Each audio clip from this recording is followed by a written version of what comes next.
और अब ये जानिए IMF से $7 अरब के प्रोग्राम की हतमी मंजूरी का मामला। IMF एग्जीक्यूटिव बोर्ड का 18 सितंबर तक इजलासों का कैलेंडर जारी कर दिया गया।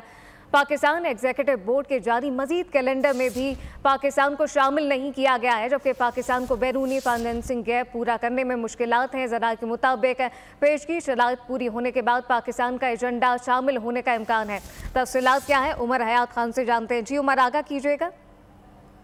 बिल्कुल, जो IMF की जानिब से जारी स्केड्यूल है उसके मुताबिक अभी तक पाकिस्तान का नाम जो है वो IMF के एजेंडे पर नहीं है और 18 सितंबर तक जो जारी एग्जीक्यूटिव बोर्ड इजलास का शेड्यूल है उसके मुताबिक पाकिस्तान का जो नाम है वो एजेंडे पर नहीं है। इससे कबल बोर्ड के 9 और 13 सितंबर के इजलासों का कैलेंडर भी जारी हो चुका है और उसमें भी हमने देखा है कि पाकिस्तान का नाम नहीं था। पाकिस्तान का नाम उसमें भी नहीं है। उमर हयात खान अपडेट कर रहे थे, आपका शुक्रिया। सब्सक्राइब करें और बेल दबाएं ताकि कोई खबर रह न जाए।